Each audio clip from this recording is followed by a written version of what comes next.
అస్సలాముఅలైకుం. వాలేకుం అస్సలాం. ఎలా ఉన్నారు? బ్రేక్ఫాస్ట్ అయిందా? అల్హమ్దులిల్లా. దోశలు పార్సల్ తెచ్చాను, ఇప్పుడు తినాలి. ఏంటండి ఇన్ని కవర్లు ఉన్నాయి?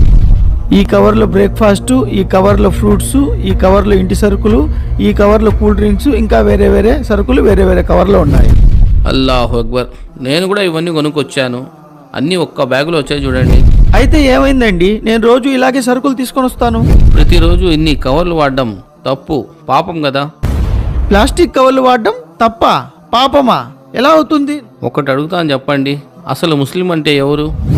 దేవుడు ఒక్కడు మాత్రమేనని, ప్రవక్తల్ని పరలోకాన్ని విశ్వసించిన వాడిని ముస్లిం అంటారు. ఇది ముస్లింలు మనసులో వ్యక్తపరిచే విశ్వాసం. మరి సామాజిక జీవితంలో ముస్లిం అంటే ఎవరు? ఎలా ఉండాలి? ఓహో, సొసైటీలోనా? నిజమైన ముస్లిం అంటే తన చేతల ద్వారా గాని, తన మాటల ద్వారా గాని ఇతరులకు రవ్వంత హాని కూడా చేయని